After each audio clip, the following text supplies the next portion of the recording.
Welcome back to 20th century philosophy. With de Beauvoir, we move back into the middle of the 20th century to look at one of the most influential philosophical movements of the 20th century, existentialism. Existentialism grew out of phenomenology, Marxism, and Hegelian philosophy. We'll talk a little bit more about Marxism and Hegelianism later. Phenomenology, you might recall from Russell back at the beginning of the semester. Russell rejects phenomenology because of its focus on consciousness. For Husserl, the founder of phenomenology, consciousness was central. Examination of the structure of consciousness could determine the relation of self and world to everything else that exists. By examining one's consciousness, one could figure out everything. He talked about it as the science of consciousness. What Husserl argued was that Descartes was right about consciousness being the source of knowledge, but argued that Descartes was mistaken in thinking that all you could know, if you looked at consciousness, was just your own consciousness, that you were a thinking thing. He said anytime you're conscious, you're always conscious of something. There's always an object to consciousness. That subject and object are mutually connected. And so this was the contribution of Husserl in phenomenology, and Sartre took that over and argued that consciousness was central both to understanding what exists and ourselves, but also to understand how the self and world are created through the existence of consciousness. And so that's why existentialism, existence, is central, and the slogan of existentialism is existence precedes essence. So you have existence first. Prior to existentialism, essence was central. What you wanted to do was to figure out what was essential, what was absolute. And so you had Platonic forms, the Cartesian cogito, the Kantian transcendental ego. These were different ways to think about what was essentially human. Was it, goodness and reason, as Plato suggested, or being the thinking thing, as Descartes thought? Kantian transcendental ego is a little bit more complicated in terms of thinking about the noumena and the transcendental deduction. But for all three of those thinkers, the idea was to determine the essence of what it is to be human. And existentialism inverts that order. Instead of you're an essential thing and maybe you exist or maybe you don't exist, for Sartre and the existentialists, existence is first. You have a consciousness, you exist, and your essence comes out of your existence, out of your acting as a conscious, freely choosing being. This is what's central to the existentialist. And then the question then is, how does this work? How could freedom create being? In Ethics of Ambiguity, de Beauvoir takes on the task of articulating what ethics involves given the existentialist worldview. So by this time, Sartre has written Being and Nothingness, and as well as many other texts about existentialism. De Beauvoir has been working closely, they're lovers, also living closely with Sartre in developing this view of existentialism, and has argued that an ethics is impossible as a result of existentialism, but then decides no, ethics is possible. What is ethics given existentialism? And Ethics of Ambiguity is the book that tries to answer that question, given the way in which existentialism is structured, and we'll talk about that in just a minute. How can there be something that is ethics? And in this first chapter, she's articulating what the problems are. We'll look at several objections to an existentialist ethics and attempts to address those.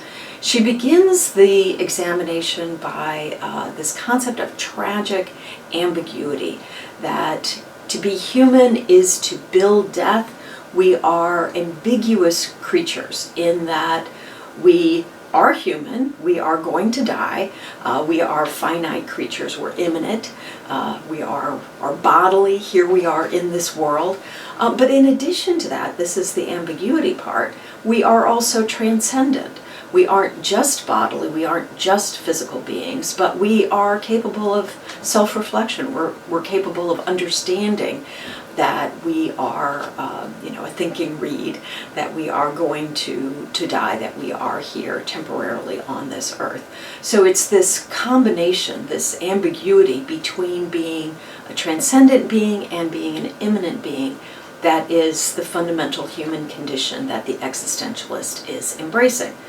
The only authentic response to this ambiguity, according to the existentialist, is to embrace it, to recognize that we're in this situation and to figure out how to deal with that situation in an authentic way. And that's what the ethics of ambiguity is going to articulate. What is an authentic response?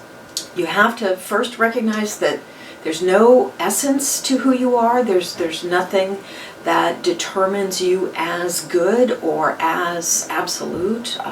There's no eternal soul. There's no being. There is nothing that there is to you other than the fact that you're existing. So to try to bridge the transcendence and immanence of your situation, of your tragic situation, to try to make that transcendent being somehow the being that you are, is failure. That's not being authentic. That's not recognizing that that you have to live in tension. So we live life in tension.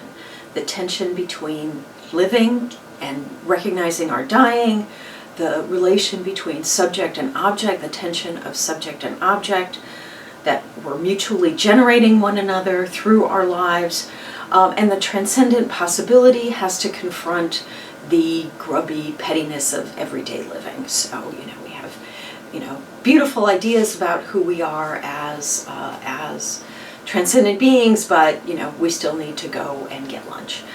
These are the tensions that create, that are what it is to be human. And so we have to begin with failure, the failure to be this transcendent being, the failure to be an absolute sort of goodness in some way other than as living in this earth. We have to deny essence. We have to recognize that there's no essential good or truth or meaning. There's no absolutes. That's the failure we have to live with. And here is de Beauvoir talking about this on page 11. The failure described in Being and Nothingness is definitive, but it is also ambiguous. Man, Sartre tells us, is a being who makes himself a lack of being in order that there might be being. That means, first of all, that his passion is not inflicted upon him from without. He chooses it. It is his very being, and as such does not imply the idea of unhappiness. It is, if this choice is considered as useless, it is because there exists no absolute value before the passion of man, outside of it, in relation to which one might distinguish the useless from the useful. So in this passage, de Beauvoir is highlighting that choice of existing, the recognition that there is no absolute. You have to choose to be what it is that you are as a result of your passion.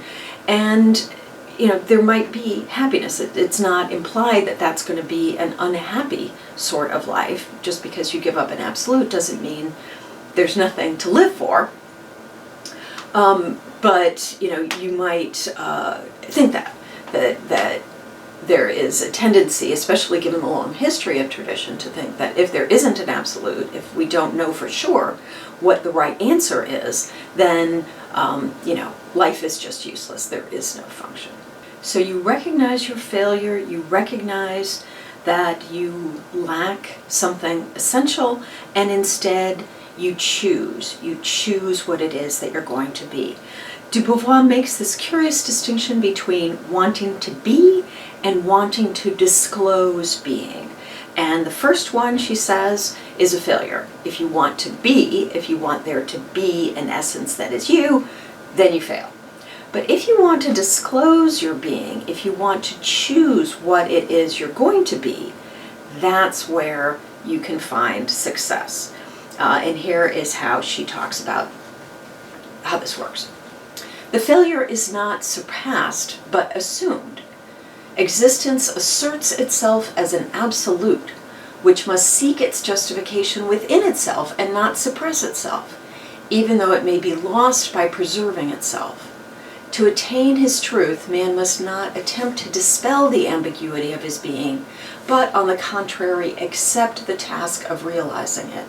He rejoins himself only to the extent that he agrees to remain at a distance from himself. So, this is, somewhat puzzling. So, you don't get over the failure, even though you're winning, but you assume that you're not going to be a being, right?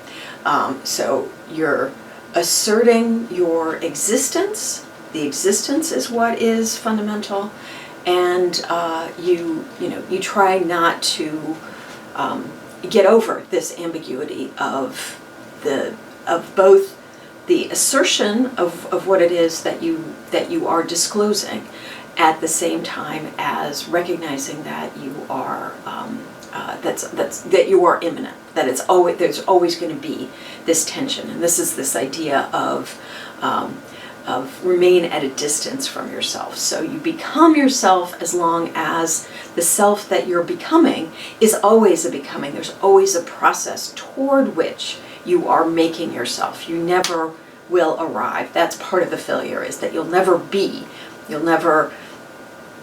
this ideal person that you want. You have to constantly be trying to become the person that you want to be. So you're wanting to disclose your being as opposed to wanting to be that perfect person. You will never be that perfect person. We all kind of realize that, that it'll never be perfect. But there's this idea that you could be. Maybe in heaven you'll be the perfect person, or maybe if you work hard enough you'll be the perfect person. Get enough, social media likes, you'll be the perfect person. Like whatever it is that you want to be, that you think, will eventually, make you happy. This is the mistake, according to the existentialist. We need to recognize that there's always going to be a tension between who you want to be and being that if you actually achieve that, then that would actually be a kind of failure.